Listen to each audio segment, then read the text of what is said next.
just a reminder to the half a dozen of you who are taking the course of credit that you, on the one hand, are responsible for a project, and that will be at the end of the course, a project written report and PowerPoint presentation. Those of you, a couple of you, 2 or 3 of you have seen me recently about your project, but if you haven't seen me lately about your project, it would be good to see me about a status report. In addition, there will be an oral final for each of you individually. My intention is to organize a time when I'll simulate a final early enough so that you can get a sense of the kind of questions I will ask. And so I will suggest that the half a dozen of you who will be taking that final get together and suggest a time that we should do that simulation. Any questions on anything? Okay, so we've been talking about various statistics of shape and statistical methods. Typically, shapes live on curved manifolds, shape spaces, and we've been talking about how to do that. I just want to make clear the people who are sometimes interested in the notion of correlation. The correlation of, for example, the set of features on that describe a shape. Correlation is simply covariance divided by standard deviation. Okay, so that is to say where each feature, instead of being the feature itself, is a modified feature, as that feature's difference from its mean divided by, well, in covariance it's already subtracted by the mean from the mean, but that difference is divided by the standard deviation. It's in units of standard deviation. Once you have the features normalized that way, covariance is just correlation. Correlation is just covariance. Realize that statistical independence implies zero correlation, but not the reverse. And a particular situation, if we have shapes that, for example, have 2 forms, right? And so the shape distribution, the probability distribution is essentially got a mode for one of the forms of the shape and another mode for the other, and you get some kind of a mixture, if you will, between them. You get a probability distribution like you see here, a bimodal distribution. Then this issue of independence can be affected by the dependence on which mode you're in.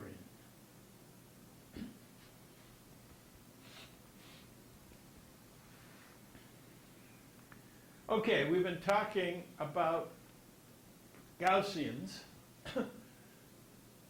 as if we knew what a Gaussian on a curved space was. The eigenmodes that are produced by PCA, or for that matter PNS, can be understood as the principal axes of a Gaussian. Right? So if you have a probability distribution on a sphere, for example, and you have some sort of a mean, and then you you had these sort of cross-sectional ellipses, but they're on the sphere, we're talking about the principal axes of those ellipses. But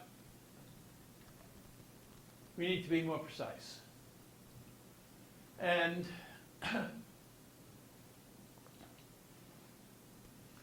what do we mean by a Gaussian? There are lots of definitions. One is in flat space. We're all familiar with this constant times an exponential e to the half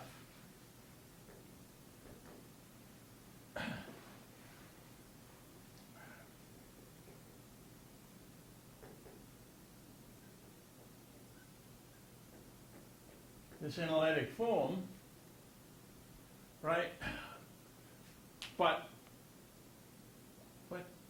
what do you mean by that kind of a form on a sphere or on a curved space?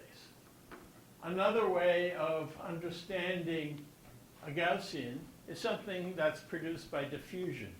Diffusion, it has to do with running a differential equation, often called the heat equation, right? If you put down a point of heat in say a 3 space, and all the rest of the space is empty, and then you run this heat equation, what happens is, as a function of time, the temperature distribution grows like a Gaussian. And if it's uniform, the Gaussian is just in all directions has the same standard deviation, but if you make the conductance vary in different orthogonal directions by different amounts, you can get a Gaussian that has a non-diagonal covariance function. Okay, but so the point is that you can run diffusions on curved spaces, right? So you have a point on a sphere, say this point here, and you have some geodesic through that point and another orthogonal through that point, and you have different conductances along each one. Then you can talk about what happens to the temperature distribution as time is passed. So without conductance, you have this equation that is here, and time is proportional to the variance. So the more time, the more the heat spreads, right? And if you have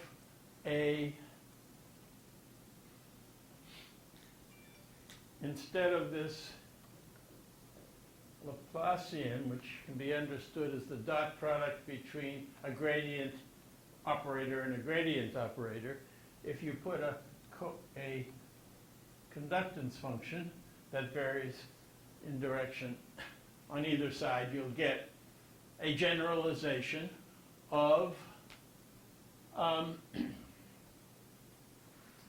the diffusion equation. And that can be a definition of what a Gaussian is. Another common and useful definition is Brownian motion. In Brownian motion, you have an infinite collection in principle, starting at a point, and you let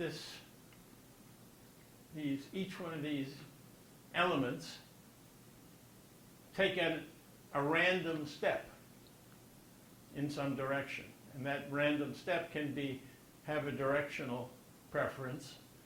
But in any case, once you take that random step, you go to the end of that small random step, and you take another random step. And you repeat that many, many, many times, and then you start a new element. And you let that also move in the same way, randomly. And what you end up with is that the endpoints of each of these steps end up forming a density function that's Gaussian. And so you can do that in Euclidean space, but you can also do that with regard to geodesic paths from a point. So you move from the initial point randomly to a nearby point, and then you talk about from that point you have all possible geodesic directions from it, and you can take another random step, and so on. And that process is called Brownian motion, and then you can define Gaussians according to Brownian motion, the resulting densities. Okay, that's sort of fine, but we would like to not have to run a differential equation or run a simulation of this Brownian motion. And so we can look at this equation here, but where this distance, instead of being a vector difference, is it's a vector on a sphere, right? It's the geodesic vector going from the point Z to the mean, right? And that's just fine. From that, you can get a probability distribution that's analytically defined, except that the sphere is cyclic. It's not infinite, right? So what happens is, strictly speaking, the Gaussian in two space goes forever, right? Yeah, it gets very, very small. By 3 standard deviations out, it's really, really tiny, but nevertheless it goes forever. And as a result, what happens is, when you start at a point on a sphere, as you walk around the sphere, you wrap around. It's a cyclic entity. And so if you're going to do things very precisely, you have to talk about the density at a point being the sum of over all the wraps. It goes around and around and around, and it keeps getting an infinite number of wraps. And that's painful. There is theory that uses the wrap Gaussian, but a much more common thing to do is to use a probability distribution that is known to be in the limit Gaussian anyway. It is approximately the Gaussian that gives you an explicit formula. It's called the von Mises distribution. And you will find a whole lot of the literature about Gaussians on the sphere saying that they use the von Mises distribution. And I'll show you the formula in the next slide. Okay? The other work that I'm going to make reference to is work by Stefan Sommer from the University of Copenhagen.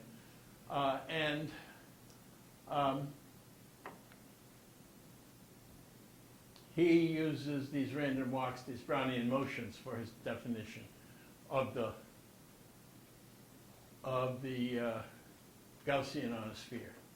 By the way, for those of you who are interested, there's the question of the pronunciation of that city's name. Of course, in Danish it's Copenhagen, but in English it's, well, do we say Copenhagen or Copenhagen? And the answer is Hagen. Why? because the Germans say Hagen and the Danes have some problems with the Germans. Especially during World War II where they were occupied. Okay, so if you can, when you pronounce that city's name, say Copenhagen. Okay, so here is the von Mises distribution.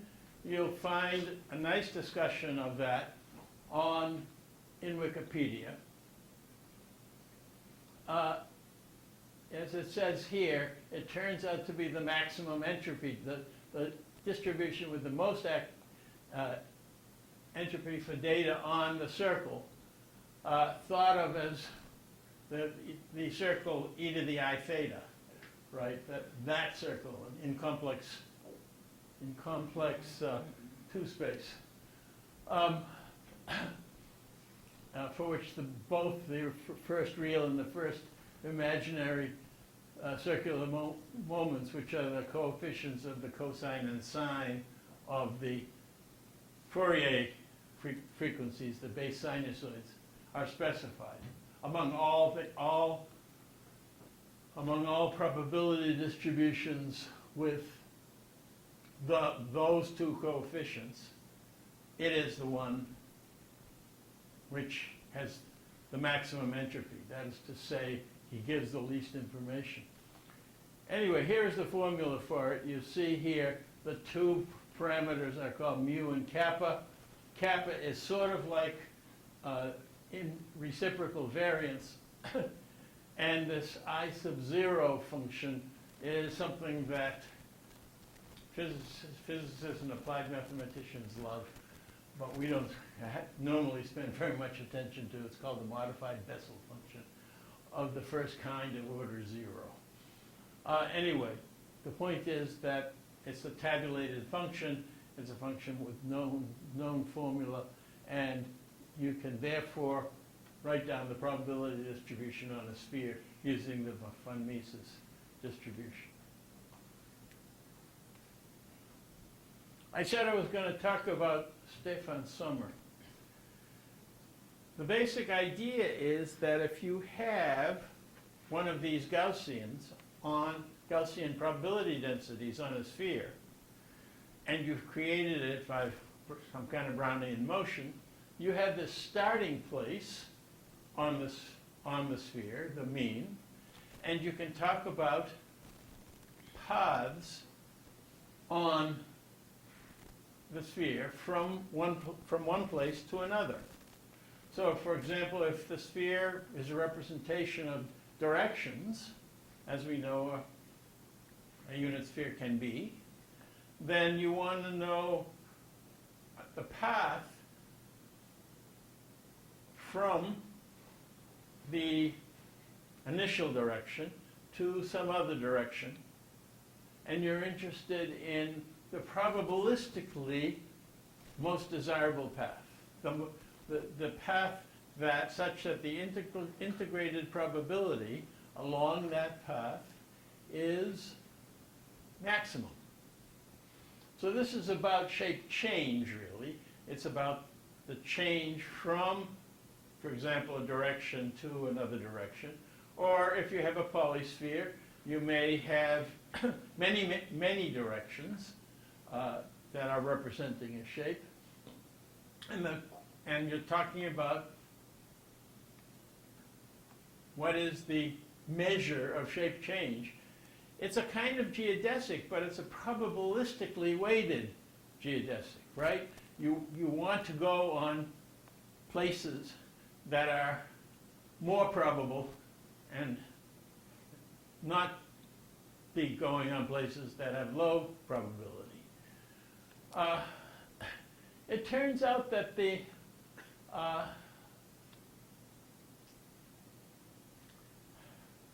definition of this thing has serious mathematical challenge. Basically, what you need is, at any given point along your path, you need a frame that you're talking about. And so that frame is starting out at the 0 point, but it's somehow itself transforming as you march along the path. And so Sommer talks about how to create this locally rolling frame.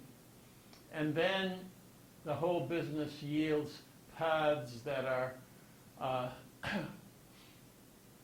correspond to measures of shape change.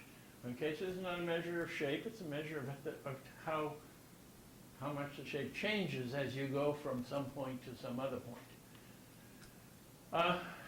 Any questions on that? If you want to know more in detail, you read Sommer's paper, but there's a fair amount of differential geometry there.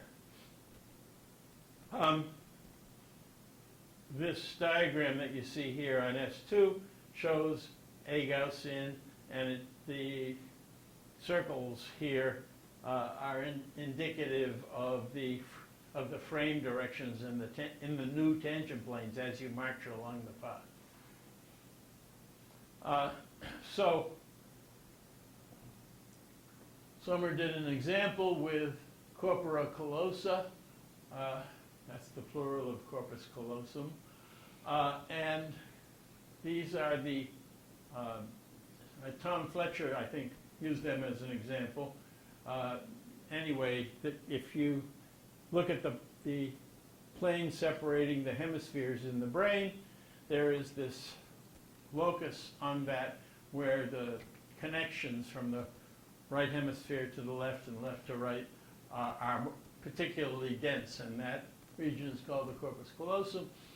And you see an example of one in the lower left and another one on the lower right. And the main point is that if you're interested then in talking about how to change from a mean corpus callosum, for example, to a particular corpus callosum, you want the probabilistically most common path. You can produce the probability distribution as a Gaussian via, essentially, by covariance analysis. And then you end up with, at any given point on the corpus callosum, you can be talking about the vector that is the displacement vector from that point to the other points that yields the most common the most probable variation between the base shape, for example, the mean shape, and the target shape. Okay? Questions? Okay, so I'm leaving the topic of Gaussians now and moving on to the topic of hypothesis testing. We're going to be talking about hypothesis testing for two purposes. On the one hand, we have shape representations with a whole lot of features, right? And so any given instance of a shape is, the kth one, is a big tuple of values. So it might be, for example, the normal at one point is a couple of values, and a normal at another point is another couple of values, and normal at lots of points is, if you have n points, you have 2n values, right? And we've seen lots of, but the point is these f tuples are typically very large. Hundreds, maybe thousands. And now we start off with two classes, for example, a diseased shape and an undiseased shape class. So you have a bunch of examples of people with the disease and a number of examples of things without the person does not have the disease. And you're interested in which of those features, or which combinations of those features, are statistically significantly different between the two classes. if you can say, for example, that in one class, the normal class, the change to the abnormal class is a thickening over here and a bending over there, then biologists can look into why that disease, how the disease is associated with thickening over there and bending over here. And so you're saying it's not associated with either thickening or bending in between, and not so associated with thickening over there or with bending over there, for example. Okay, so the point is that you're interested in which of these features are varying significantly between the two distributions. Okay, so that's to test differences between classes. But frequently, our objective is to produce classification methods between the two classes. Classification method means you train some method so that when you come up with a new shape, you say it's diseased or you say it's not diseased, right? That's classification. You put the shape into one of the two classes. Okay, that's great, but now we have two different methods, or a whole bunch of different methods, for doing that classification, and we're interested in which of the methods are best. Well, if it's a single method, which is best? Okay, and that turns out to be a hypothesis question as well. Is there a significant difference between the classifications produced by method 1 from the methods produced by, the classifications produced by method 2? So, another example is one that we've already seen in PNS. I remind you that PNS is a dimension reduction method. You start with a high-dimensional sphere, and you're trying to find the best subsphere of dimension 1 lower, right? And then, once you do that, you project the data onto that subsphere, and you play the game of lowering again. At each one of these stages, there is a choice. And that is, should I use a geodesic subsphere? So for our good old friend the two-sphere, a geodesic subsphere is a great circle. Okay? Or should I use a small sphere? If you have data, like on the example here, what you're interested in is a circle that sort of passes very near the blue points. And we don't care whether it's a great sphere or a small sphere. We want the best fitting subsphere. Clear? But it turns out that if you have a cluster, like we have here, of points, trying to fit the best fitting subsphere is best fitting sphere of arbitrary, how do I say this, geodesicity. In other words, whether it should be a great sphere or a small sphere is an unstable choice.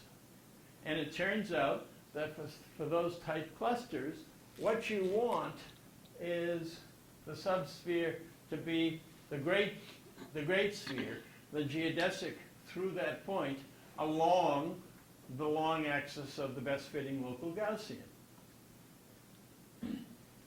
Okay, so there's a decision to be made at each one of these stages when you're doing PNS, of which of the two you should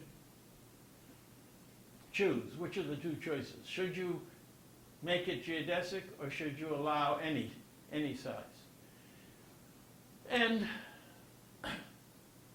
the point is that that decision depends on a hypothesis about what the shape of the probability distribution is of our data at that stage. And the decision can be made differently at each stage. I mean, it can be made separately, and can say it's clustered at this stage, you should go geodesic, but it's not clustered and fits nicely to a small circle in some other stage of the process.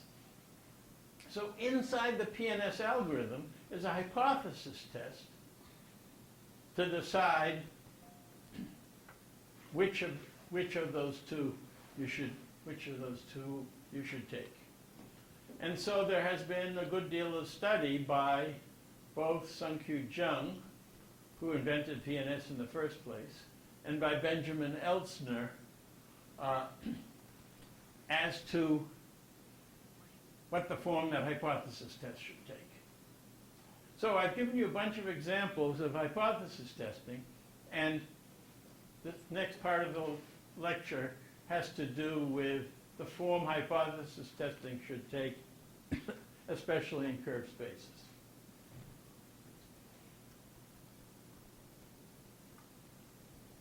In order to understand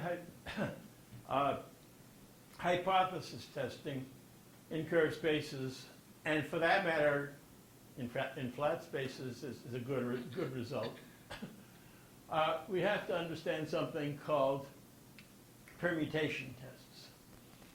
And I will be discussing permutation tests as an example for classification, where we have two classes. You see the diagram on the upper diagram. You have the red class and the blue class. And you have a collection of possible methods that yield what's called a separation direction, the best separation direction in feature space. So this is feature space we're talking about here. And we're talking about the best separation direction that's indicated by the solid line between the two. Okay, there are a number of possible methods for choosing that separation direction. We will talk about them. The three most common are the difference of the two means. It's the vector between the red mean and the blue mean. Another possibility is the direction orthogonal to the support vector machine separating plane. And another one is distance-weighted discriminations separation direction, which typically is better than support vector machine. But fine, the point is that whichever of these methods we're talking about, the method yields a separating direction. And once you have a separating direction, on a curved surface, that separating direction is a geodesic. Right? And now, what you're going to try to do is to take every one of the red points and project it along the separating direction. Okay? So, you better be a little careful here. In flat space, it doesn't matter whether the line is the one shown or parallel to it, the projections will be all the same. They're projections orthogonal to that line, right? But be careful in free space in curved space, because it matters which geodesic you're talking about when you're going to do projections along geodesics to it. So typically we we use that particular line that passes through the mean of the means.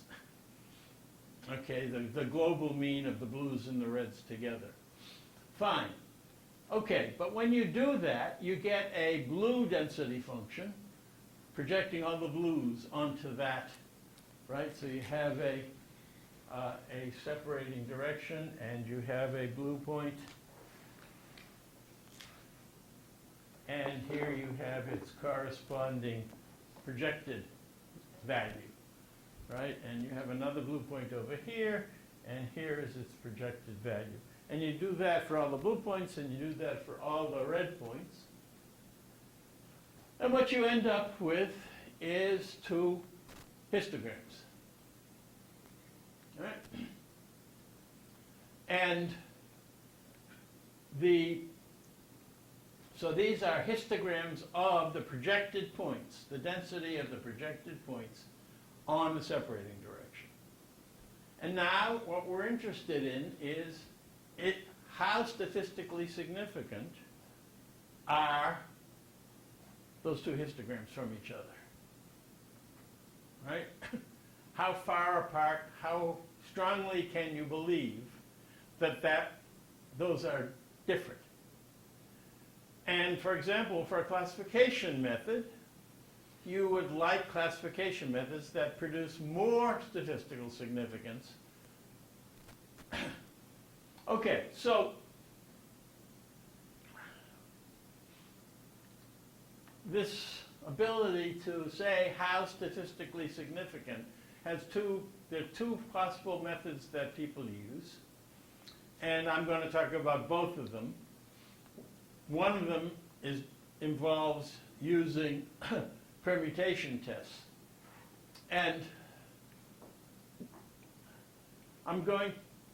the features that we're talking about sometimes are not individual scalar features. So for example, a direction is, even on an ordinary two-sphere, is a duple, right? It's a latitude and a longitude, for example. And so these points are in a feature space, in that example, that are on a sphere, and one point is really a duple, not a single one. And so as to not simply talk about features, which are, the word feature suggests a single scalar sort of thing, I'm going to use the word GOP, not a political party, this is geometric object property. And these are the places on our curve space that correspond to the points. And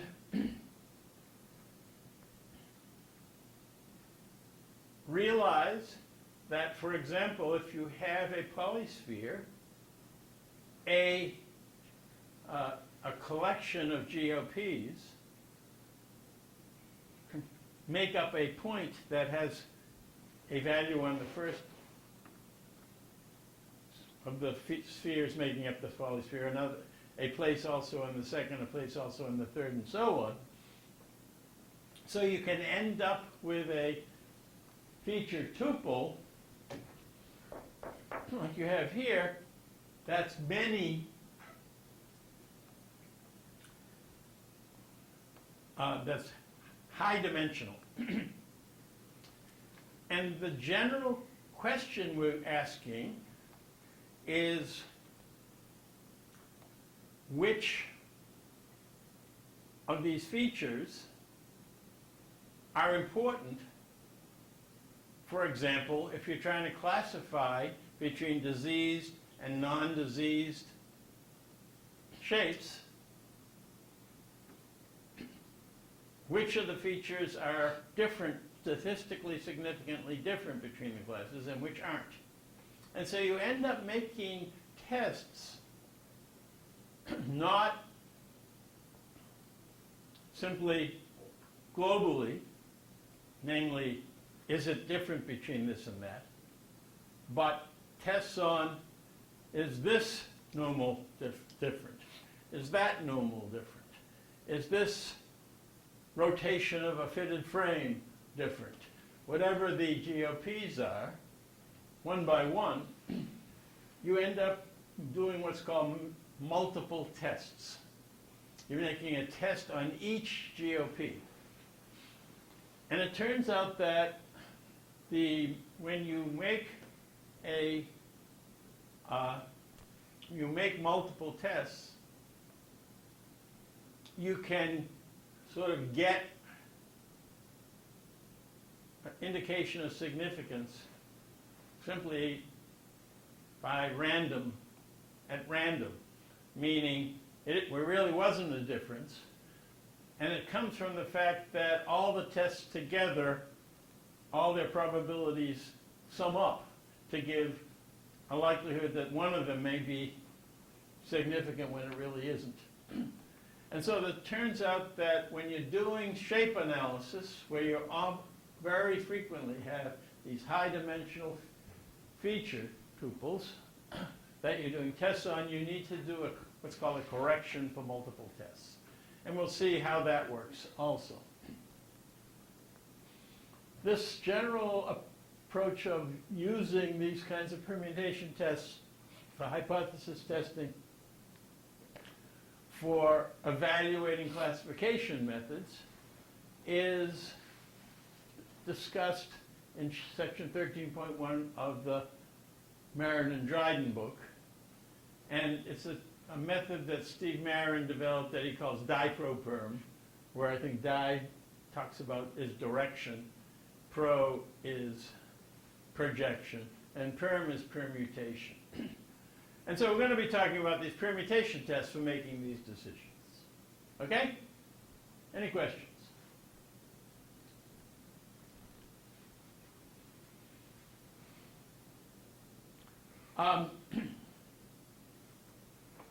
The thing about hypothesis testing is the question we think about intuitively answering, is there a significant difference?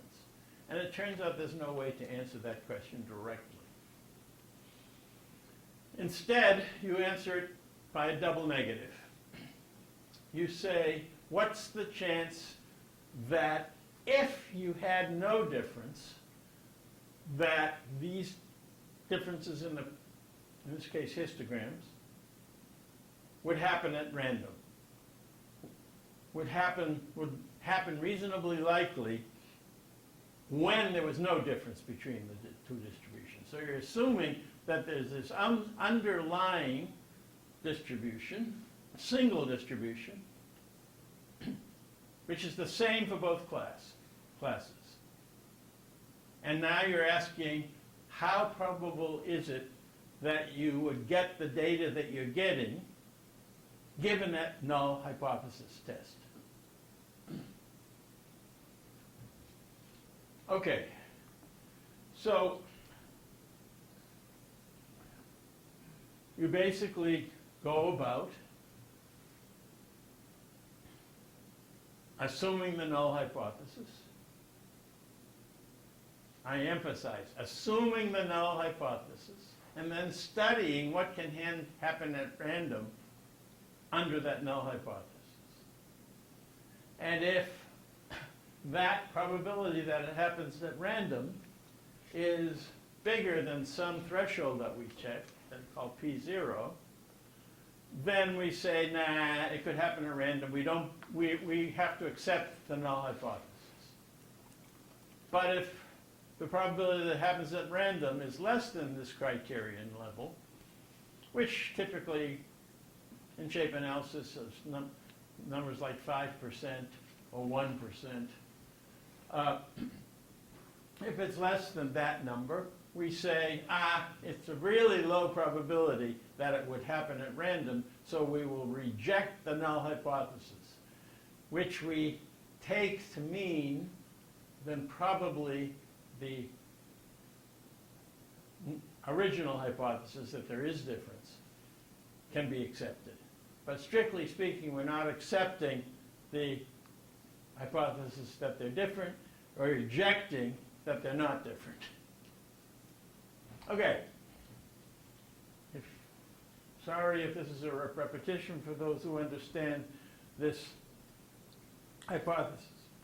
Okay, so typically what we have is training data, right? We have a collection of entities in group class A and a collection in class B. And for each class we can compute a mean. So we have two means, one for the blue class, one for the group A, one for group B.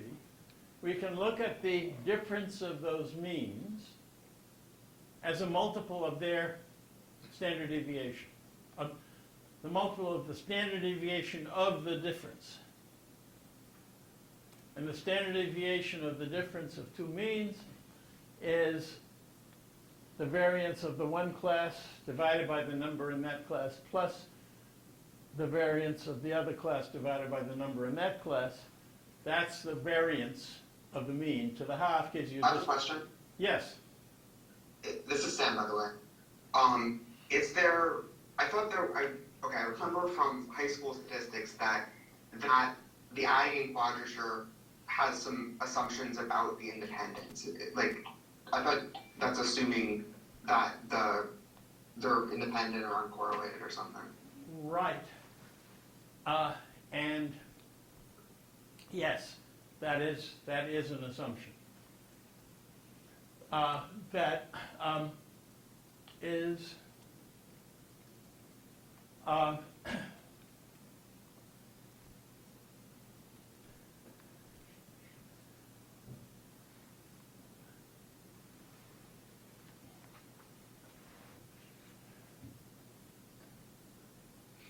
I guess, go ahead, Sam. I was just going to say, a lot of the time, I think, since we assume IID, pretty much all the, or not all the time, but in univariate cases, we're usually assuming they're IID from the same distribution, which I guess satisfies the requirement. Right, that certainly satisfies the requirement. Basically what I was going to say is all that you need is the assumption that that univariate value is taken at random from that class. That the decision on which sample to take from the infinite number of possible samples that you could take is done without reference. The second one you take is not correlated with the choice that you made for the first one. And once you make that, then you satisfy this requirement. Okay, so this is difference of the means normalized by its standard deviation, and that value is called the t value. Okay? And if the probability distribution is Gaussian, then there's a whole table that you can do to look up significance as a function of the value of this t value. But typically we don't have that, right? We don't have the assumption that things are necessarily Gaussian, and especially on curved spaces. You can't necessarily understand that these values behave according to a reasonable Gaussian assumption. So there is, you replace this so-called t-test by what's called a permutation test. And the basic notion of a permutation test is that if you have a probability distribution on those differences on the null assumption. So if you had the null assumption, then you have,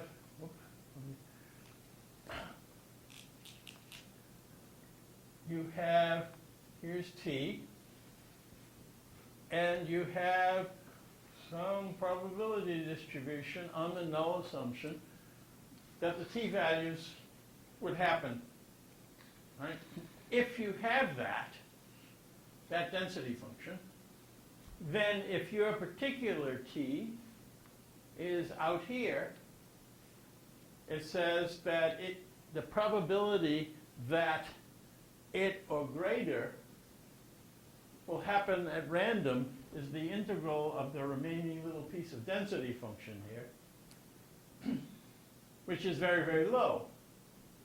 Whereas, if our t-value is here, this value or greater would happen with that probability, and that's too high. Okay? And so the general idea then is to create this distribution on the assumption of the null hypothesis, and then to take the particular t-value that you got from your training sample, it gives you a t-value, and you look at where it fits in this density function. Any questions on how that works? So how do you create this probability density function? And the answer is by permutation. So the idea is that if the null hypothesis holds, group A and group B come from the same probability distribution. Right? That's the null hypothesis. If that's the case, an element that was labeled group A could just as well be group B. And one that's labeled group B could just as well be in group A, because they both come from the same probability distribution. And therefore, we can swap, we can permute, we can take a random method, a random element of group A, and call it group B, and replace it by a random element of B that moves to group A. And we do that multiple times. Okay, so we take a bunch of random elements from A, put them in B, and a corresponding bunch of elements from group B and put them in group A. And if we do that, we haven't changed anything on the null hypothesis, because they're all samples from the same probability distribution. And so the result is each one of these permutations yields a t-value. And if you do that 1,000,000 times, you get a histogram of t-values under the null hypothesis. Okay, so this is the probability density of t under the null hypothesis. But that means over all these permutations.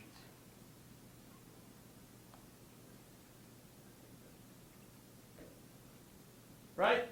So it's really easy, because typically group A is big. Okay, so you have, a couple of hundred samples in group A, and training samples, and a couple of hundred in group B. If they're not the same, there's a little, you can play around with that, but I'm not going to worry about that right now. Say they're both the same, and we take how many, if we want to be able to, how many permutations are there from two groups of 200 taken n at a time? And the answer is it's an extraordinarily large thing. It involves factorials, right? And therefore, you can create so many of these permutations that you can get a very stable value of this permutation, of this t distribution, so-called empirical t distribution. And once we have that, we have the ability to take our t sub 0, the one that came from the actual difference, and say, where does that fit in this distribution?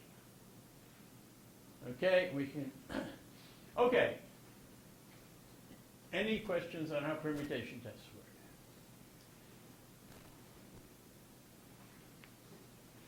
work? Okay, so for shape analysis, we have these high feature, large number of features, typically because the features run over many locations, and so we end up with wanting to get saying, well, in these regions, the null hypothesis is rejected, and we can say by how much, right? Because we get a p-value that's bigger than our criterion. There's some criterion level that has a p-value that maybe is 0.05. Is this area down here?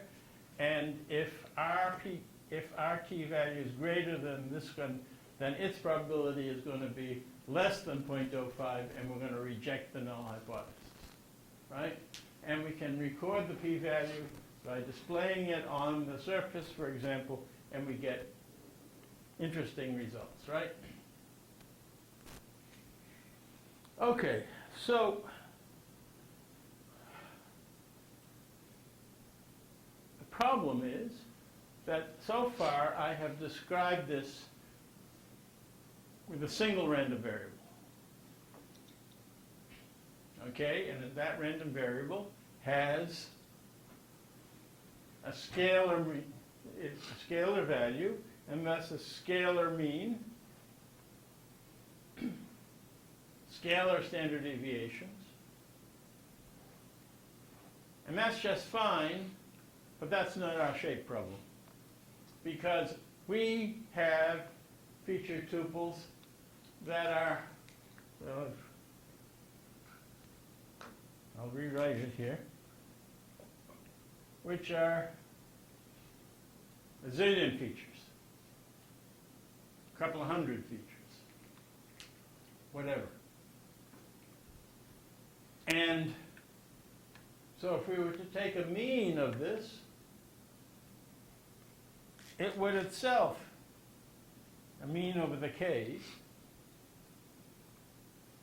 it would also be a tuple of that size, right? And besides which, what mean should we want to take if we have a curved distribution? Nope, not a Fauché mean, probably.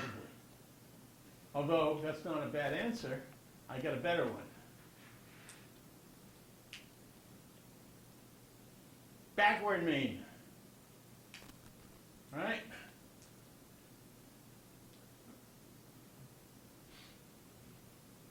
Okay, but nevertheless you have this, and so you would end up with a mean for class A and a mean for class B, a feature mean. And now you're interested in things like the difference between these two places, each of which lives on a curve space. And so you need to talk about geodesic differences between those two means. And then you also need to worry about what happens with the standard deviations down here, which are a whole covariance matrix worth of them. Well, they're the eigenvalues of our covariance matrix. Okay, so the upshot is we have to do something to handle this dimensionality of our features, right? And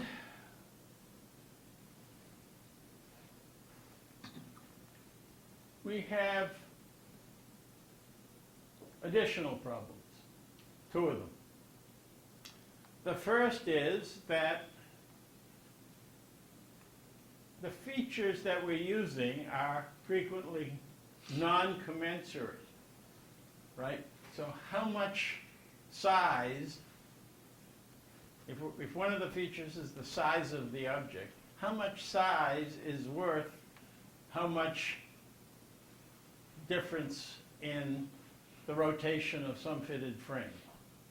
Okay, those could be two GOPs, two geometric object properties. And you have this question of how the features importance are. The other problem is this problem of multiple tests. If we're going to test on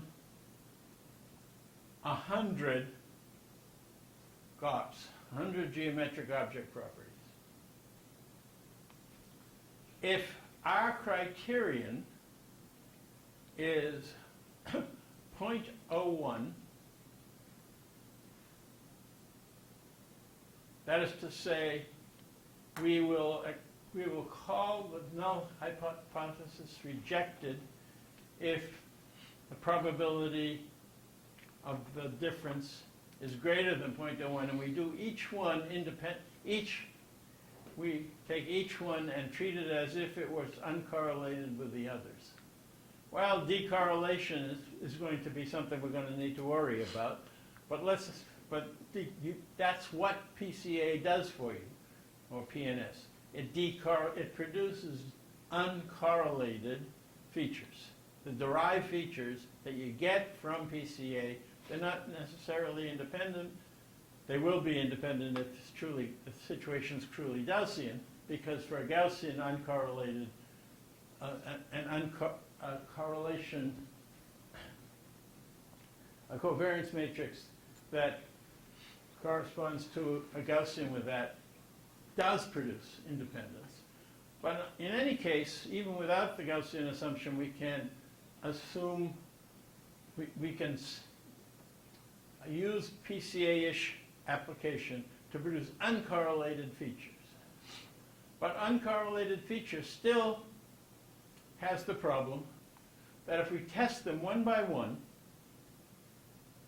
and they really were statistically independent from each other, the probabilities add. So if we had 50 features, 50 GOPs, each with a criterion of 0.01, the chance that one of them would be at random greater than 0.01 is 50%, 50 times 0.01. Right? So the problem is that you have this effective multiple tests that you can't talk about a criterion of 0.01 per feature as if it was that by itself if you're doing 50 tests, 50 features, 50 GOPs. Well, one possibility is to say, well, so I won't make my criterion 0.01, I'll make it 1/50th of that. So now I'm only going to accept the test if it's 1/50th of 0.01.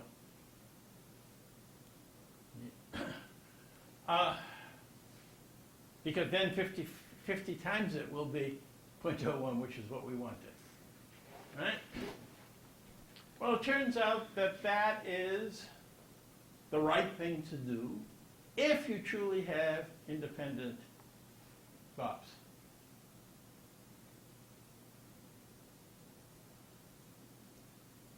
But in shape, the GOPs are highly correlated, at least in neighborhoods.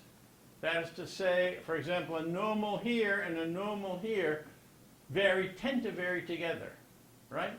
If the normal here swings a bit that way in a sample, the one next to it will tend to swing roughly the same way. There's a large correlation between our features. And if you take the extreme that there's one variation and all the other ones are fully determined, are fully, absolutely, perfectly correlated with it. So if I move this guy by 5% in this direction, all of them will move to 5%. Then wait a second, there's really only one test.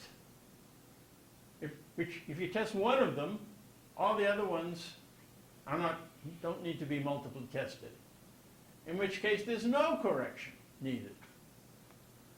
The major point here is that the multiple test need the amount of correction depends on the correlation among the GOPs. Okay, so we have both non-commensurability and different probability distributions for the various features. Okay, so this just gives some examples of what I've talked about, log lengths and P&S pairs that give directions and fitted frame rotations and so on. So we have ultimately this need to estimate probability distributions among these correlated features. And then we need to come up with a P or a Z value that needs correction depending on their correlation.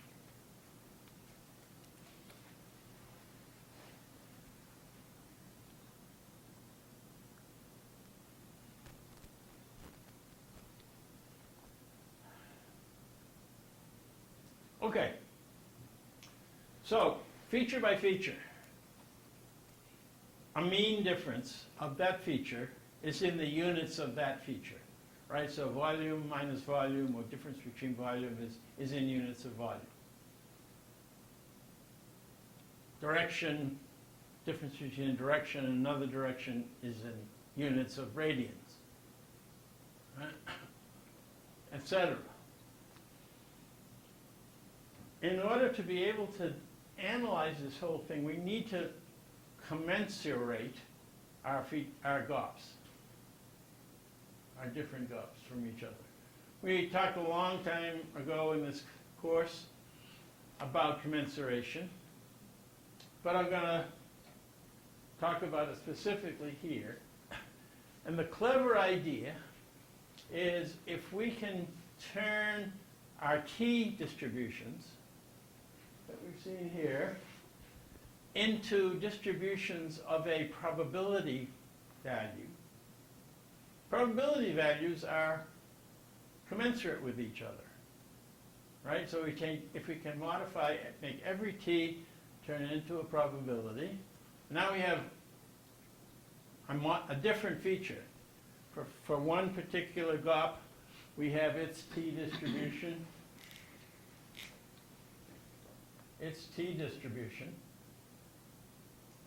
and we're going to use that to turn that into a modified feature whose distribution is going to be a probability distribution. And once we do that, if we do that in a clever way, we can make this probability distribution something we really like a Gaussian. Okay? And then we're in pretty fast city. Okay, so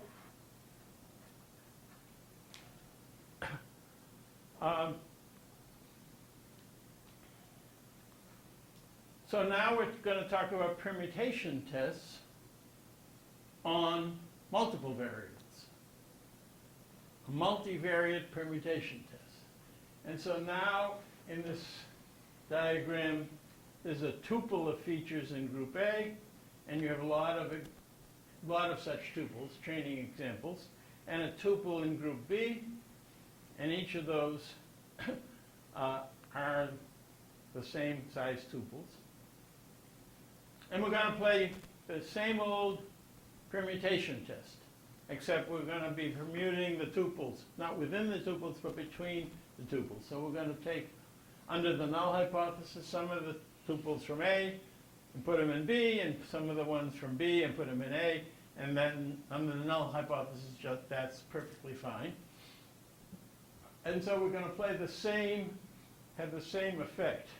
We've got a couple of, well, I'll fix this later, but, well, come on, what did I do?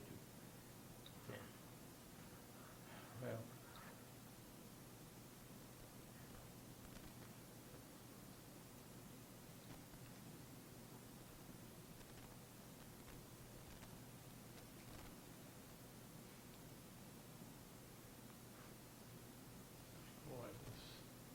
came from, but fine, we will.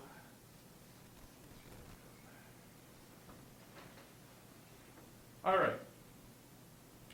So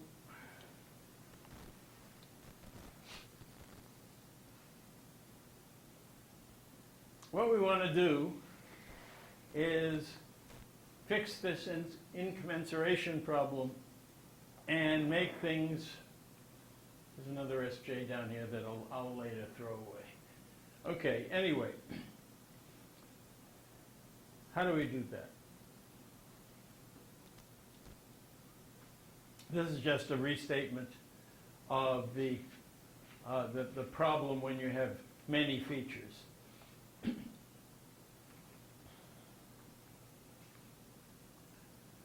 What we're going to try to do is turn T's into P's where this distribution is Gaussian. And not only Gaussian, we're going to want to make it our really friendly Gaussian, namely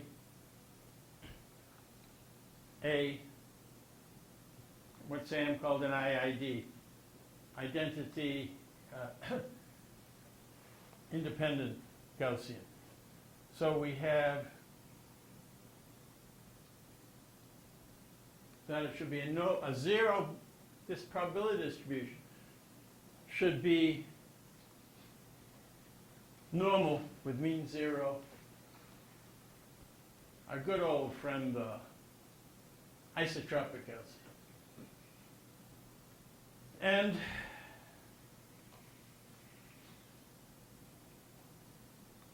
here's the trick.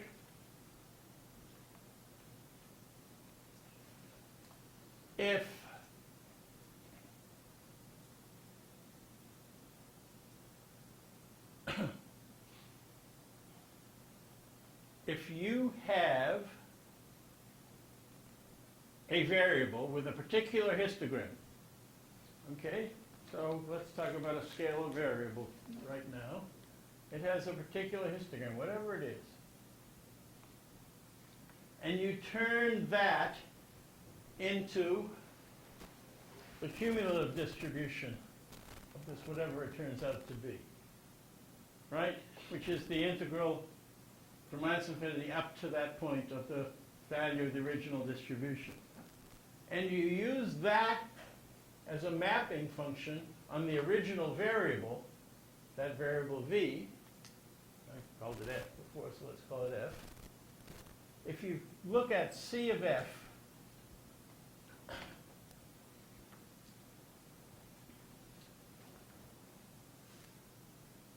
that distribution is normal.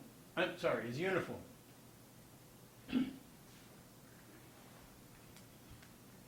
This thing goes from 0 to 1, assuming this guy's normalized.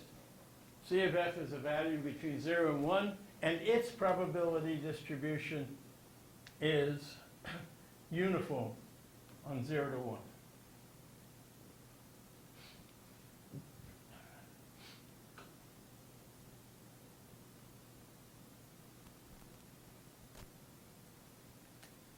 So we can take any one of these individual scalars and apply this trick, and we can make it uniform. Well, that's pretty good, but we didn't want it to be uniform. We wanted it to be Gaussian.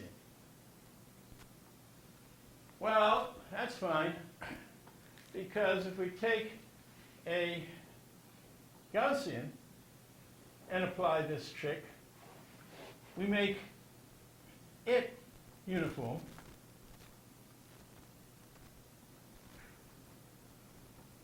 And therefore, but if we do the inverse of that transformation, we're turning a uniform into a Gaussian. And so we play this double step trick, right? For each, we'll have to worry next time about what happens when the GOPs are not scalars. But for a scalar, what we've seen is that if we first apply this cumulative distribution function to it, and then take that and by the inverse of the map that you get from a Gaussian, from an ordinary zero, mean zero, standard deviation 1 Gaussian, we've just, by that combination, the composition of those two transformations, made ourselves have this modified variable be standard Gaussian, standard normal. Okay? So, once we do that for all of our GOPs, we're going to be in really good shape. And we'll talk about that next time. Okay? Till Thursday.